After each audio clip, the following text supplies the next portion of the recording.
So this panel is hosted on behalf of the BMW Foundation Herbert Quant, and all of us are responsible leaders in its network. I wish to welcome my speakers, Ms. Ebru Dildar Edin, Dr. Melsa Ararat, and Ms. Shaira Amin.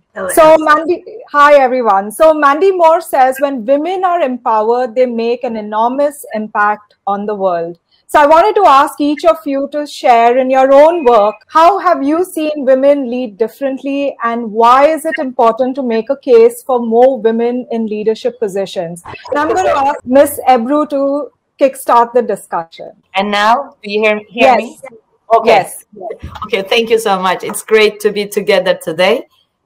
Evolving business world and new service economy rely on skills that women naturally have the capacity, such as determination, attention to details, and measured thinking. The female brain is naturally wired for long-term strategic vision and community building. Women understand the need to balance assertiveness, ambition, and drive with display of certain other characteristics, like including empathy, inclusiveness, and willingness to share power and spotlight. Diversity in leadership is a definitely necessity for business. A Harvard Business School report on the male-dominated venture capital industry found that the more similar the investment partners, the lower their investments performance. In fact, firms that increased their proportion of female partners hired by 10% saw, on average, a 1.5% spike in overall fund returns each year and had 9.7% more profitable exits. And in finance, I think I'm lucky to be in the finance sector. The female employee number is already at parity in the sector in overall figures, but that doesn't quite reflect to the ratio in the senior roles, unfortunately. We recently started to see increasing numbers for women representation in senior management, but if we continue, the existing number is around 22%, and it looks like in 2030 it will be around 31%. In Garanti, we are aiming at empowering women leaders and increasing their recognition in internal networks. Our Women Leadership Mentorship Program, which I'm happy that I was the one who was introducing that program to the bank, it has been quite effective and turned out to be very impactful. To the date, more than 80 women executives received mentorship and more than 40 women furnished mentoring under the program. We have an overall ratio of women employees 58% and 40% for medium level and senior managers. I'm so happy that when I was first appointed as the EVP in the bank, it was more than 10 years ago, I was the only woman among 18 men. Now we are 11, and we do have 4 women in the top management, directly reporting to the CEO. And I can confidently say that the women are more inclusive and more cooperative. They are more passionate about environment, shared value, and growing together. We definitely need more of this if we would like to achieve the SDGs. The pandemic also emphasized that as well. We all witnessed that women-led countries were much successful in adaptation and taking precaution to reduce the risk. And it's something great that we are seeing a similar trend also in our global efforts for climate change. The executive secretary of UNFCCC is a woman. The president of the European Central Bank is a woman. The chair of IMF is a woman. The president of the EU Commission is a woman. And these women are taking bold steps in making the economy greener and achieving the low carbon and sustainable economy transition everywhere as soon as possible. We also see that women are the epicenter of any kind of change or transformation all around the world, and their will, their desire, and their passion is that will take us to the next level. I'm truly inspired by all of them. Thank you, Ebru. So you make a case for women in leadership because it adds to the bottom line. Definitely companies benefit. And you've also highlighted that not only are they empathetic and they care about people and environment, but they also are bold in their leadership style. So we don't have to worry about, being, extra cautious about too many women in leadership. So thank you for that. Over to you, Dr. Melsa. Good morning, good night, good evening, wherever you are in the world. And thank you, Elsa, for posing this important question. I would like to start by arguing that leadership is not a value neutral construct. Let's start by asking the question, who is a leader actually? What do we understand from leadership? Is anyone who influences others a leader? Should he or she be at the top of the organization? Is it a hierarchical concept? As one American poet has once said, a leader is someone with the power to project shadow or light into the world around him, onto the world around him. And leadership scholars limit leadership to those situations when one or more persons engage with others in such a way that leaders and followers raise one another to higher levels of motivation and morality. Higher levels of motivation and morality. If we define leadership as a value-based construct as such, associated with motivation and morality, then we should also ask the question, which values matter the most in today's world? What are we lacking? And does gender play a role in that? I will try to answer these questions in the next minute or two, the limited time, but I'll do my best. In a recent conference on this topic, that there were 200, 300 women gathered together, scholars all around the world. And we asked the participants to write down the words that they associate with female leadership. And I noted them. What they have said, the words that have most mentioned by the participant: fairness, egalitarianism, universalism, participation, power sharing, supportive, justice, transparency, togetherness, inclusive, resilience, equity, cooperation. So you may argue that these are perceptions of a biased group, but according to a research published by Harvard Business Review, women leaders are rated to be more effective than men by their managers in 17 out of 19 competencies associated with leadership. The areas that women are reported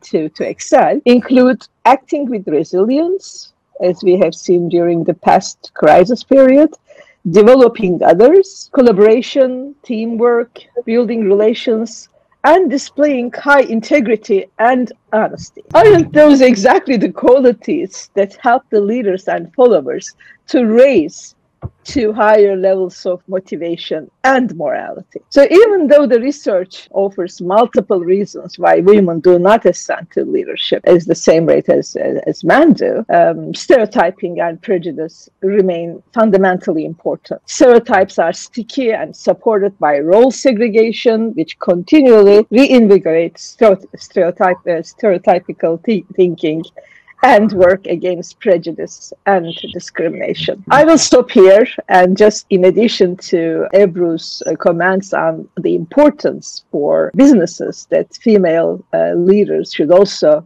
be given space to lead, motivate the people around them, I think the society in general needs female leadership leading the corporations. Thank you. That's absolutely true, because if we want to achieve the Sustainable Development Goals by 2030, we definitely need responsible leadership, which is values-based, and the world is sorely lacking in it right now. So thank you for sharing that. I really love that study and all the values that came up from the focus group discussion. Shaira, lovely to see you again, and would love to hear your views. All right, so I'll answer the question, how do we amplify women's voices? And at the onset, I'd like to say that the media, of course, has a very important role to play in getting the voices of women and girls heard. But unfortunately, women are grossly underrepresented in the media. Men outnumber women as media sources. And I would say that this is practically universal. It's everywhere.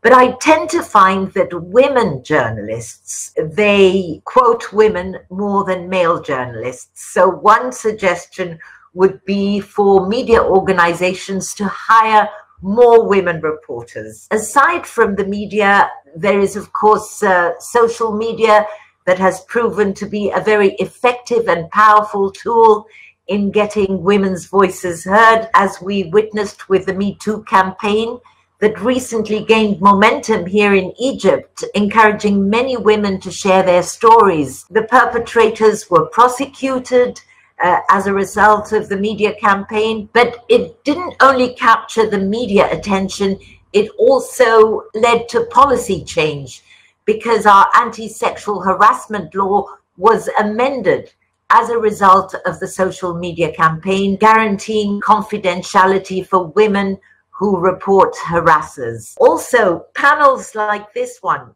It's lovely to see an all-women panel, because very often at conferences, we find all-male panels talking about women's issues. And I think that representation is key, because you can't understand what you don't see.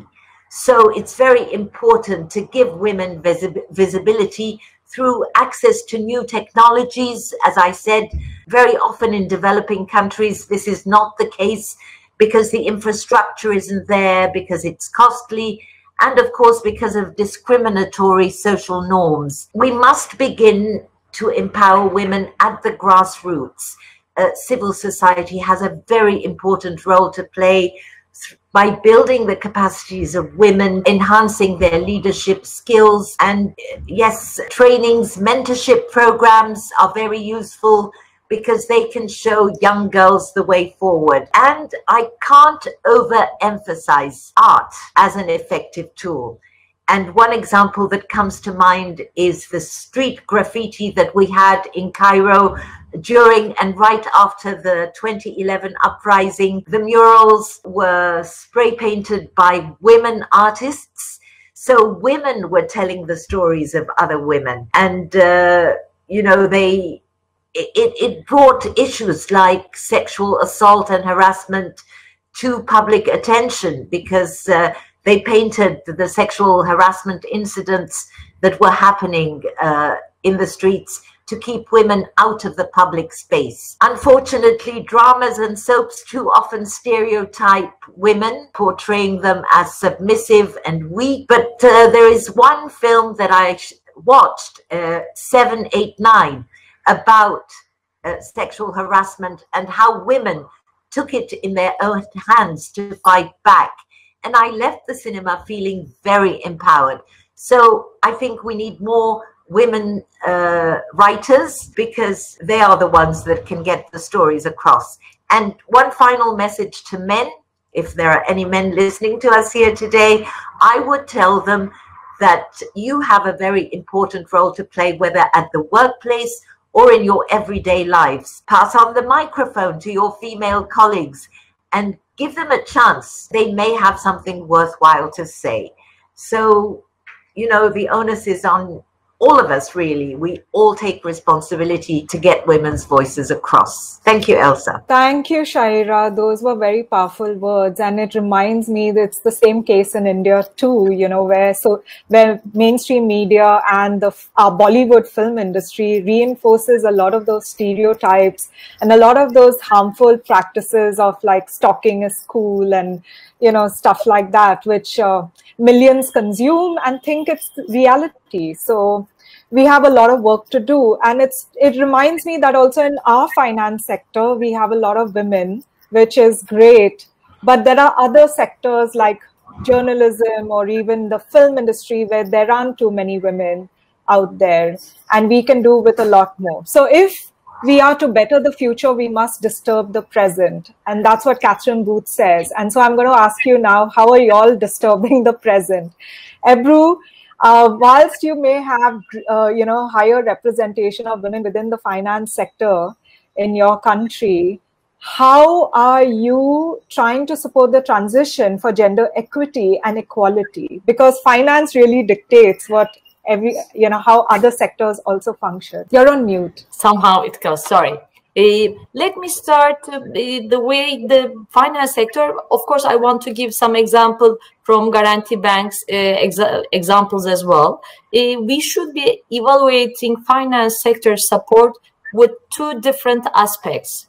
One, employees, of course, and then the customers. I think we have the biggest impact, of course, on customers.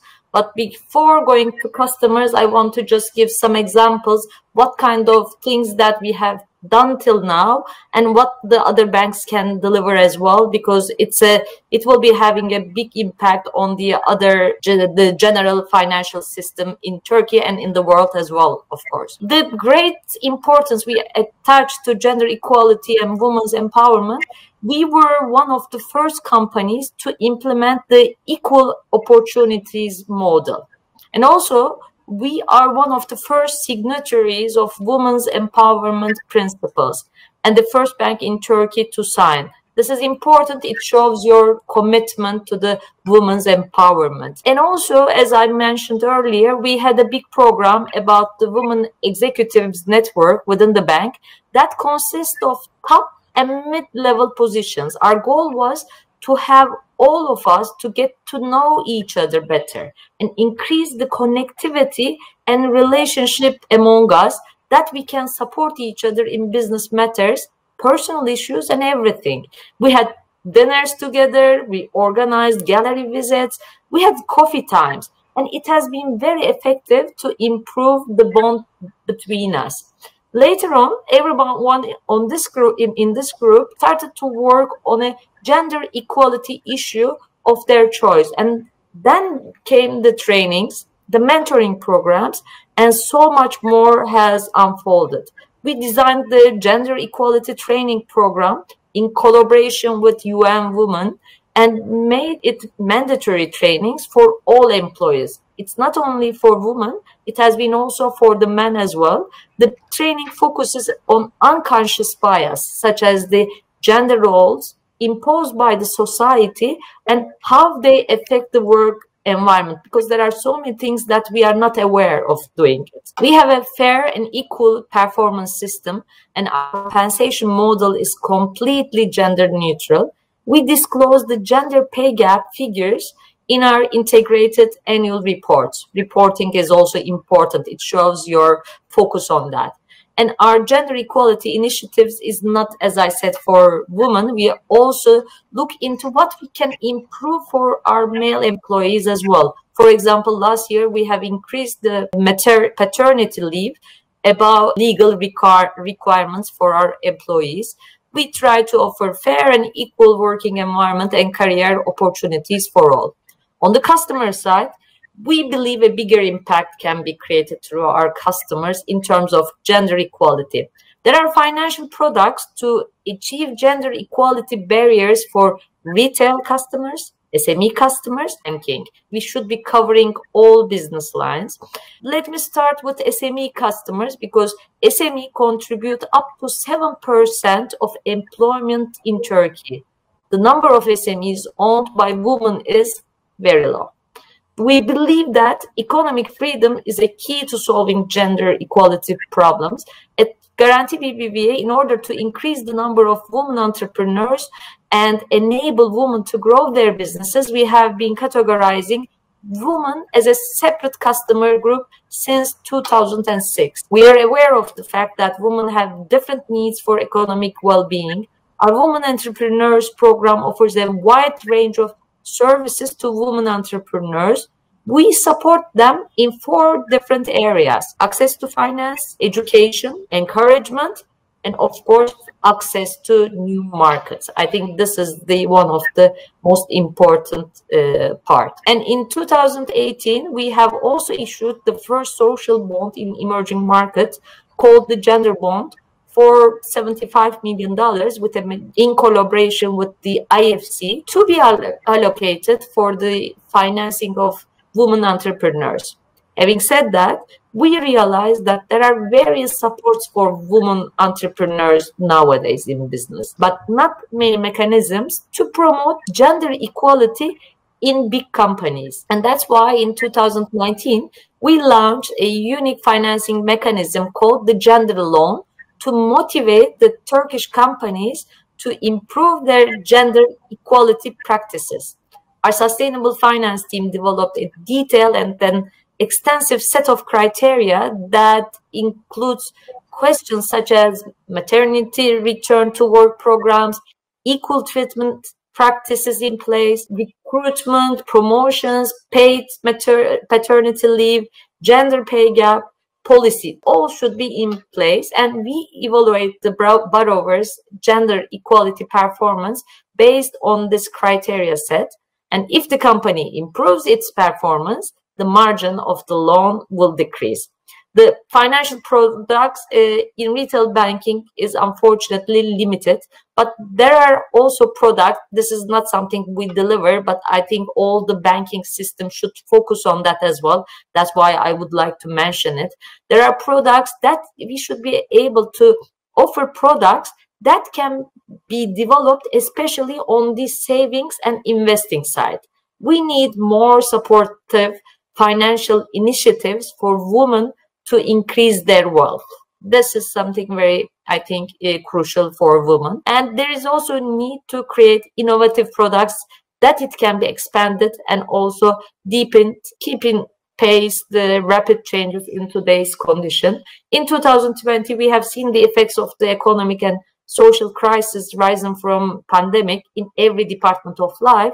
We have deeply felt the effects of gender inequality as well, especially that women have affected during the pandemic 1.8 times more than men by the pandemic again.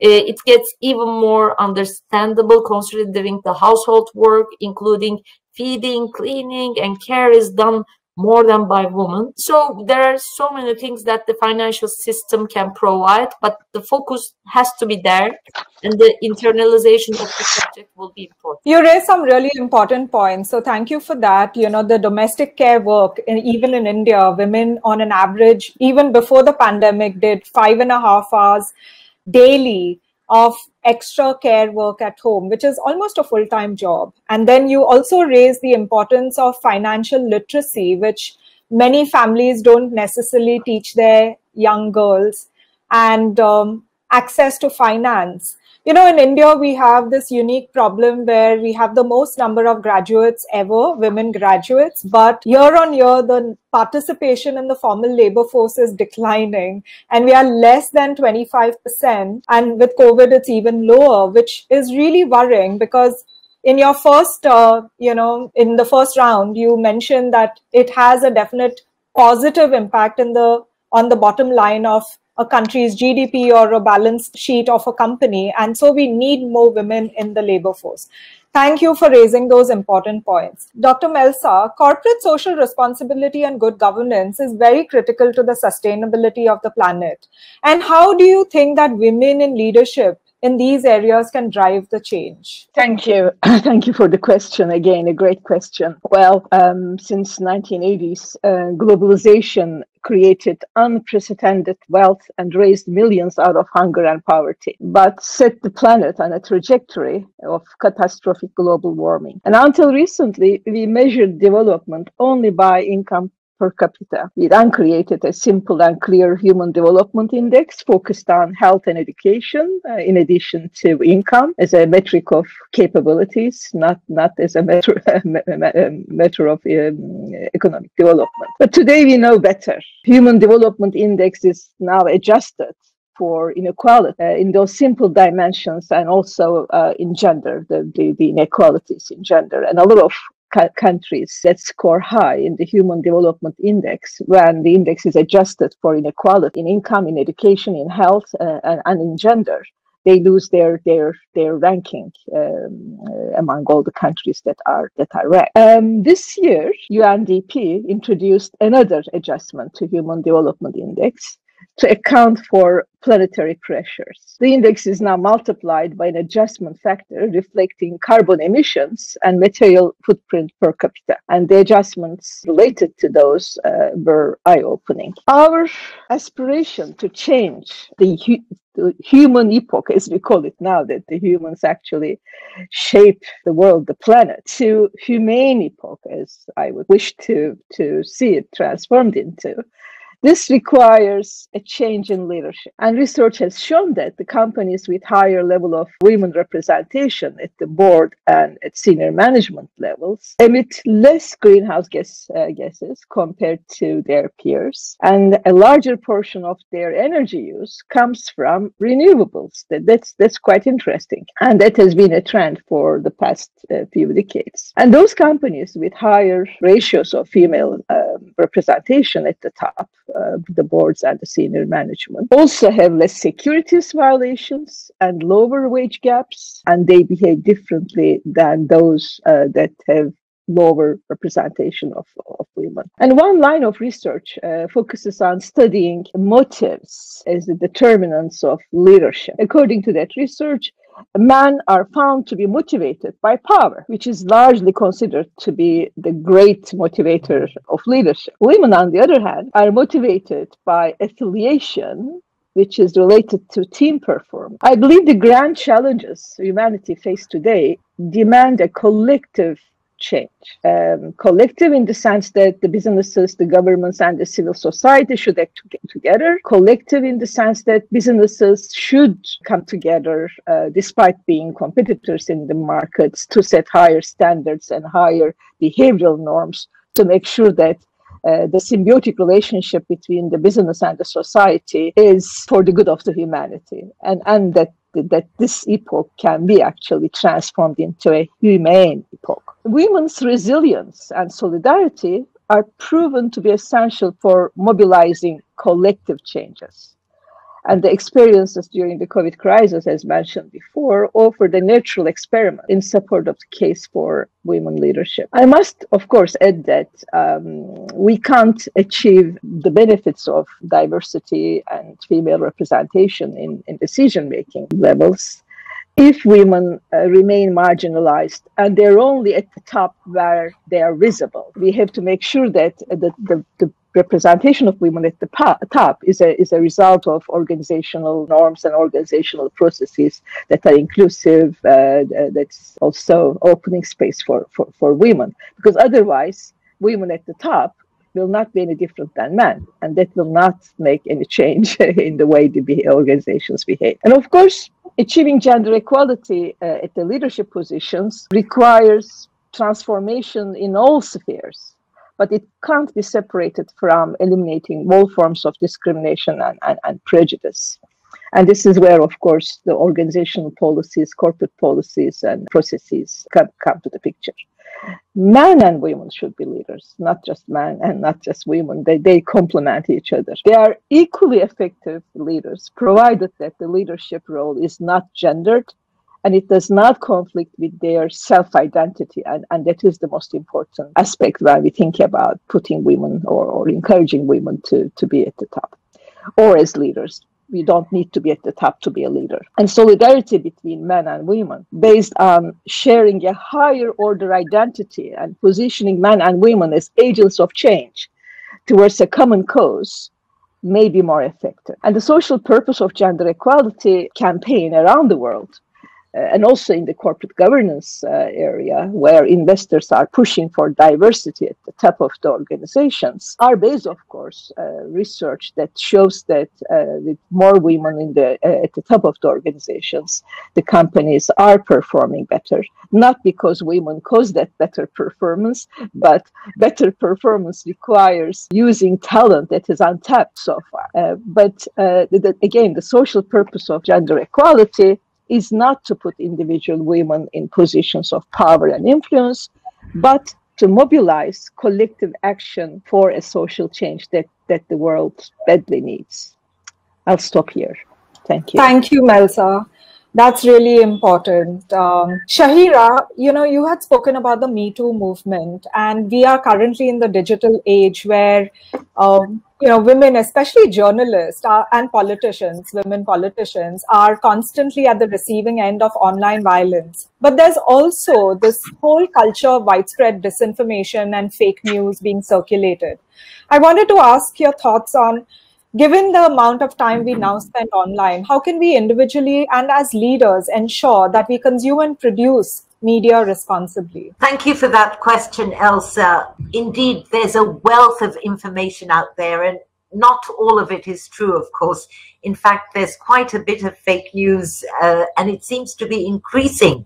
And I think it's being spread deliberately to deceive and misguide, but also to increase readership and to attract advertising and so on.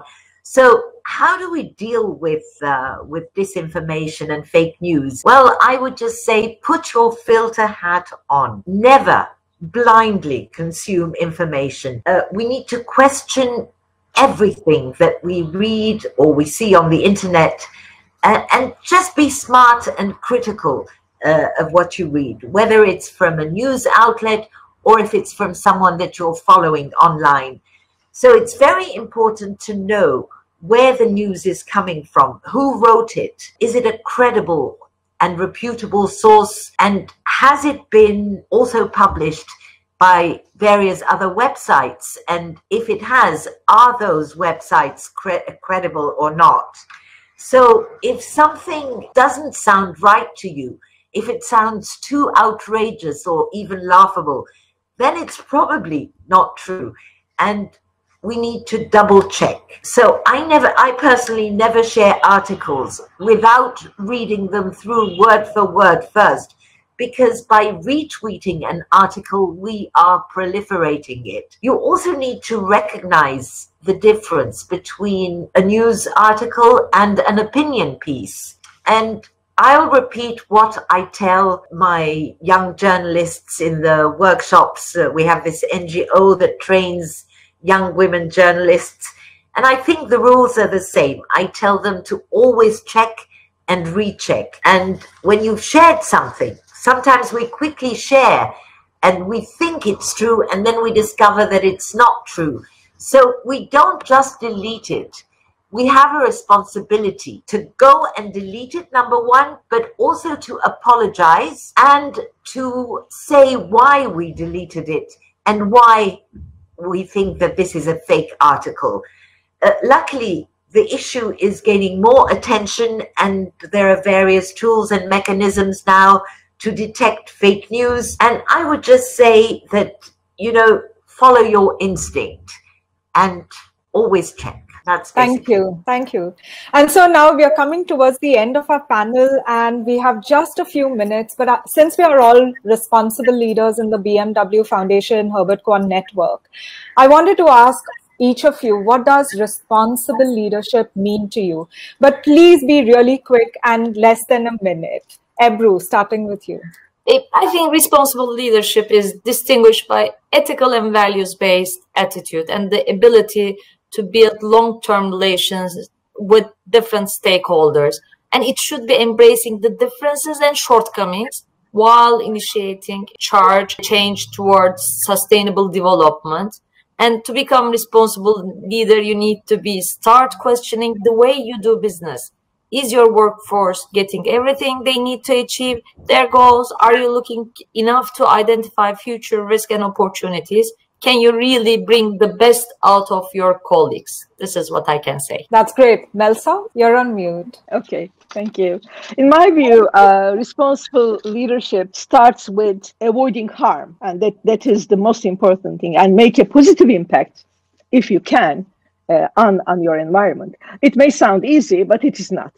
In this world of ever-increasing complexity and interconnectivity, understanding an organization's impact on its environment and ecosystem and setting priorities require intellectual depth, profound analytical skills, and moral imagination beyond rationality. And these are qualities that requires different types of training and experiences to become a leader. And responsible leaders, of course, are expected to question the tradition, challenge existing norms, think long-term, care, listen, and follow inner convictions, rationality is not enough there. That's why we need women in leadership. Women are simply better fit to lead in today's world. However, stereotypes are sticky and supported by role segregation and discrimination. And if the organizational norms are not supportive of participative leadership and collaboration, women are not motivated to pursue leadership roles. If they are appointed to leadership positions in such context, that they are not effective as leaders. So being stereotyped as incompetent lowers women's leadership performance and aspirations as well. As a result, research shows that the self-confidence levels of women in leadership are much, much lower than men. So as Ebru said, encouraging each other and making women shine is one of the ways to make sure that we have a different types of leadership. That's so amazing. And I can vouch for the sisterhood. It has given me a lot of confidence to push the boundaries in my own work. Shahira, what about you? What more can I add? But I just want to say that the BMW Foundation is such a wonderful organization because it connects, it teaches, and it inspires. And for me, that's what leadership is about. It basically means giving back to the society, taking someone's hand and showing them the way, motivating them to do better, reassuring them that they can, building their confidence. I personally would not have moved up the ranks in my career without female role models guiding me every step of the way. So, ladies, thank you for all the inspiration today. Yeah, that's so amazing. And for me, responsible leadership is using my position of power and privilege to really push the boundaries, but also give voice to the marginalized so that we can make a change in our own lifetimes.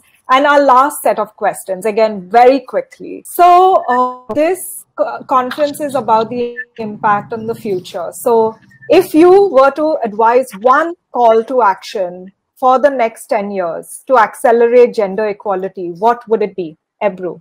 I would be saying that they should be having the challenging, they should integrate them, they should be challenging questions. They should not be hesitate to ask questions. They should not be hesitate to ask more. They should be also create also things for their colleagues, as we said, for the sisterhood as well. This is what I can say. Melsa? Again, I'm not on mute. Can't you hear me? Now you can hear me, right? Yeah. Okay, great. I think education is important, and we need to have a paradigm shift in the way we train the future generations. We should not be targeting giving them the professional skills that the businesses need, but we should try to give them the skills and understanding of what the world needs. And that starts with education at a very, very, very young age. And that is, I think, very important. But it also relates to the educational policies and the government policies together. And I would say that in this male-dominant governance model around the world with polarization and autocratic regimes, this is even more challenging. The culture of equity, participative decision-making, deliberative democracy, and supportive policies are all embedded in the society. And we can't isolate the businesses. We can't isolate the universities from the way the countries are governed and the world is governed. So we have to be political activists as women. That is my last word. Thanks for that. We all have to be activists. Shahira. So my advice to the younger generation would be, and this will raise eyebrows now, don't listen to your parents, because they too can be wrong sometimes. You know, their world is very different from ours, and parents sometimes tend to be overprotective. For me, I had this faux pas list: don't do this, don't do that. And if I had listened, I would have missed out on a lot of fun. So sometimes it's important that we make our own mistakes and learn from them, to trust our gut instincts. And, you know, it's okay to break the rules from time to time and to take calculated risks, because that's how we grow. So be a rebel. Thank you. And with that, I'd like to close with, I hope that all of you listening have found inspiration in each of what our speakers have said. The future is truly female, and that means we're looking to push the numbers in all areas, whether it's at leadership levels or even in the various positions of the career ladder and the pipeline. Nothing is impossible. Like Shahira said, don't listen to those who say you can't do it, because everything is possible. For those of you who organize panels, please note that there are women experts all around the world in every field. Find them, and do not accept positions on all male panels. Make space for women. As I already said, the future is going to be female. It's good for the bottom line. It's good for the GDP of the country. It's good for the P&L of your company. And Melsa gave a lot of examples of how those values-driven leadership can really benefit everybody and also the planet. So thank you for watching, and do connect with us. We are the responsible leaders from the BMW Foundation Herbert Quant Network. Thank you. Thank you. Bye-bye. Thank you, Shahira, Ebru, and Melsa as well. It was lovely. Thank you. Thank you, Elsa. Thank you, Elsa, so much. See you soon, we hope. See you.